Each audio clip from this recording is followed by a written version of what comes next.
Hi friends, and welcome back to my New England story. Today it's a little bit of a gloomy day here in New England. We are getting rain, but we desperately need the rain, so that's perfectly fine. And honestly, I kind of love these cozy days to stay inside and get some work done, obviously, but also maybe be able to curl up with a good book. And that is exactly what my topic is today. I wanted to show you some of my favorite New England authors.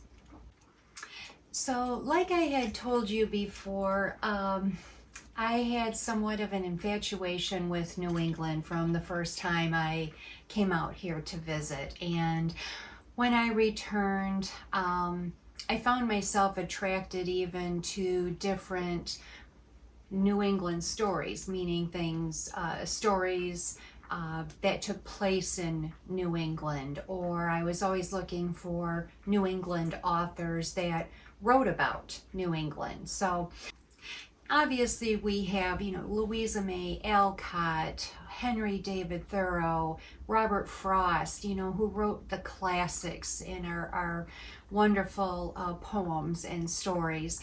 But I'm talking today about newer authors that I had discovered, and I'm sure a lot of you probably are going to be familiar with these that I'm showing you today, but if not, then hopefully I may introduce you to a new author, to new stories that you may enjoy. So I'm going to start out with, she is truly one of my all-time favorites, and that is Susan Branch. Now, I know a lot of you, I'm sure, have her cookbooks. She has written so many cookbooks. This is her summer book, her girlfriend's book, Autumn. She has so many, and believe me, I have them all. And so she, as an example, these are some of her, so she has recipes. These are cookbooks, but she does all of the artist work herself. This is all in her own handwriting, and she just started to draw. She didn't even realize she could draw until she was like in her 30s. So she has quite the story. She's originally from California, and when I'm guessing she was in her early 30s maybe, she had gone through a very tough divorce and decided to, on a whim, go to Martha's Vineyard, and she was going to give herself I'm going to stay there for just a few months type of thing. I just need to get away and be by myself. And today she is in, I believe, her 70s, and she's still on Martha's Vineyard. She never left. It's quite the story. And she wrote her story, and so far she has, her story is basically 2 books. The first one is The Fairy Tale Girl, and this one is Martha's Vineyard, Isle of Dreams. This is my favorite. She also wrote A Fine Romance, and that's about a trip that she took to England. So obviously I love all of these. And I actually met Susan. I've met her twice. I've gone to 2 of her book signings, and if I can find a picture, I will insert one now.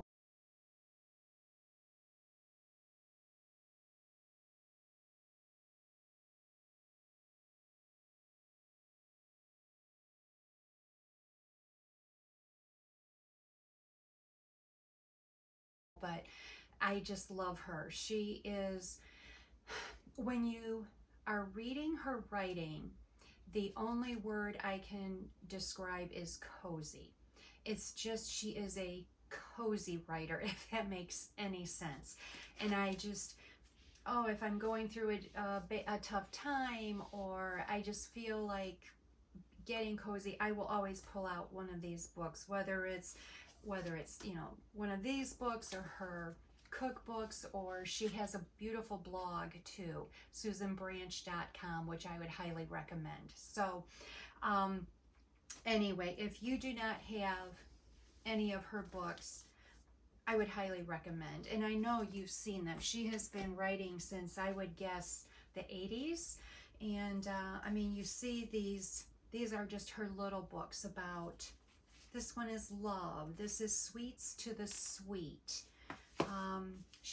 This is one of her most recent little books. It's Home for Christmas. And she talks a lot about her childhood and what it was like in more simple times, which I think we all need a hug from a book right now. So anyway, Susan Branch, I recommend. From Susan Branch, in reading her blog, I was introduced to Gladys Tabor. Now, Gladys Tabor, she wrote books, I would guess maybe 40s, 50s, 60s. She started out writing in, let me stop and think here. I think it was like Family Circle, Ladies Home Journal, that type of magazine. And again, it's a very cozy feel that you get from Gladys Tabor. She says, I'm just a simple woman. I'm just writing about my everyday life, which she really did. She would talk about, I don't know, the kid next door coming and helping her shovel her driveway. She would talk about what she's cooking that day. Just simple, everyday life. And she was very popular. And I had never heard of her. She lived in Connecticut when she was married and raising her child. So then later in life, she moved to the Cape. I believe it was Orleans, Massachusetts, so Cape Cod. And she did write about her life there also. And that is where she was when she passed away. So she lived there up into her later years. And again, just a cozy read. It's not necessarily a story. It's one that you can just kind of pick up and read a little bit and put down. But just interesting hearing about her everyday life. And I would recommend Gladys Tabor if you can find. I'm sure you can find them online. And most of mine I have gotten at different consignment stores or used bookstores out here in New England, because she is a New England author. I think you tend to find them a little easier out here. So anyway, Gladys Tabor, I highly recommend her. Another one I'm sure that most of you have heard of, and that's tashatudor. Tashatudor, again, just a very interesting story. I'm not sure where she was born, but I know at one point growing up, I believe she grew up in the Boston area. And I think at one point she lived in New Hampshire, maybe when she was married, but in later years moved to and lived in Marlborough, Vermont, which is southern Vermont. She lived her life like it was in the 1800s. She dressed that way. She made all of her own food from scratch. Big avid gardener. She had goats that she milked every day.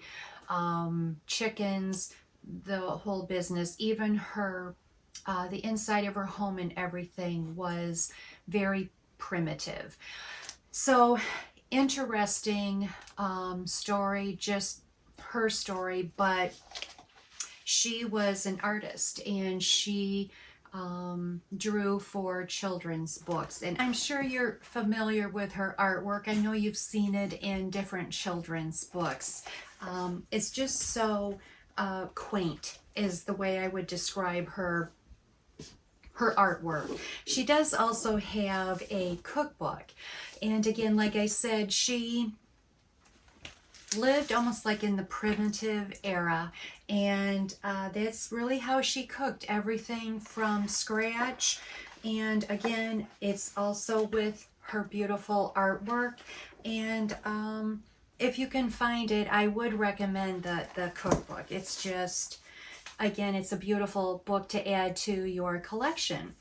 You can tour her home in Marlboro. It's only certain times of the year, I believe, and that is on my bucket list. I would love to see her home and her garden. So we'll see. It's not far from me now. So that's something I will look into in the future. So now getting into just fun reads. I do have a couple of books from Pamelakelley, and she is based in, I believe she's out of Plymouth, Massachusetts. The series that I'm reading is the Nantucket series. A friend of mine had purchased this book for me just because she thought it'd be something I would like, because it's a woman who has 3 daughters, and she starts a bed and breakfast. She turns her home into a bed and breakfast on Nantucket. And again, cozy read, a cozy romance is the genre for Pamelakelley. These are the 2 books. There are 10 in this series. I have listened to a couple on Audible or Libby, and I've read another one of hers I got from the library, and I apologize, I cannot think of the name of it right now. But it took place in Plymouth, Massachusetts. It's one of her newer books. Again, like I said, that's where she's from. So I would recommend her. She does have another series. It's a ranch series, and I'm not sure where that takes place. I'm assuming out west somewhere. And I've heard that's very popular also. So cozy read genre, cozy romance. The other one that I like, Karen Coulter's.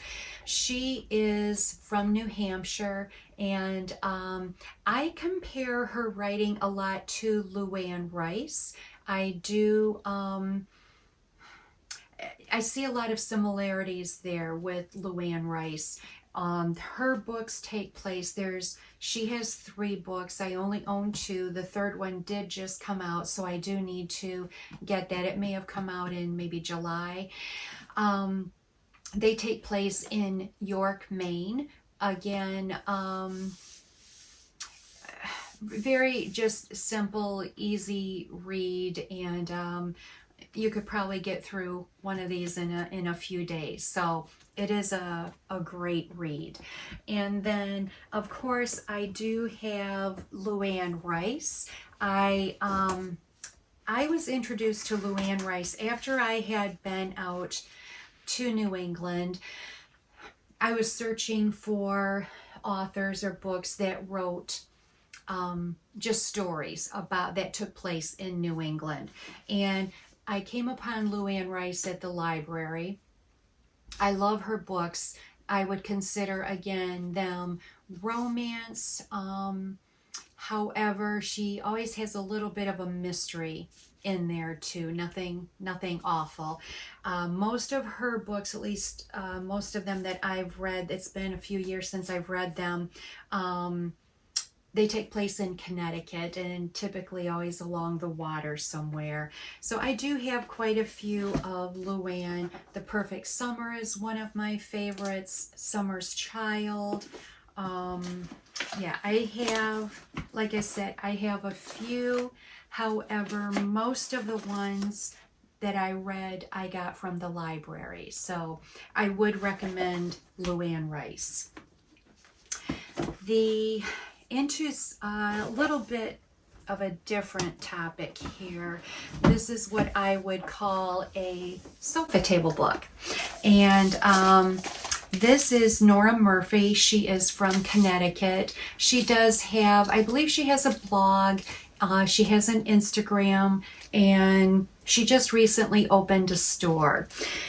Beautiful decor. I love like I said, just looking through the book for ideas, just a nice little escape.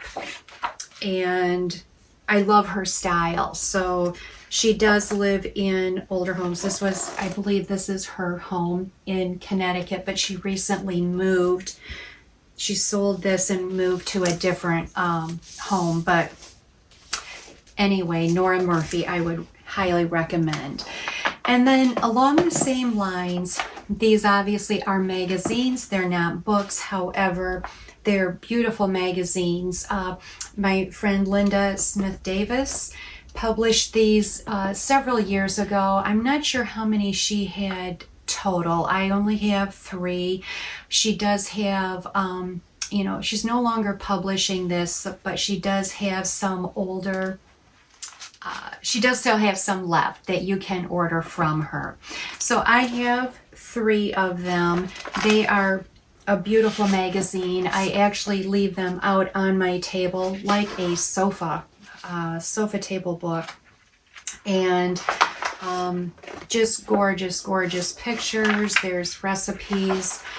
It's a beautiful magazine. I highly recommend that also. It's funny because we ended up buying a federal colonial home here in New England. So little did I know when I got this in Michigan, I would live in something similar one day. But I would like to do a little giveaway. I found 2 of Gladys Tabor's books at a consignment store recently, and I'm going to be giving one of these to one of you. And I have Still Meadow Daybook and then Still Meadow Sampler. The winner gets to choose which one of these he or she would like. All you have to do is, if you would comment below, first of all, and let me know if you would like to be put in the drawing. And secondly, you do have to be a subscriber, so please hit the subscribe button, and if you would, and you need to like this video. So you hit the like button, you hit the subscribe button, and you comment below. You do have to live in the US. I am going to keep it to shipping just in the US. I apologize for those of you that do not. Maybe next time I will change my mind and go outside of the US, but I will be doing that drawing next Tuesday. So I will go through all of the comments. And for those of you that would like to participate, I'm going to put your name into a basket and I will draw that out of the basket next Tuesday. And then I will let you know if you have won or not. And then we can communicate via email to get your address. Anyway, that's it for today. I appreciate you staying till the end. And I hope you have a wonderful week. We'll talk to you next time. Bye-bye.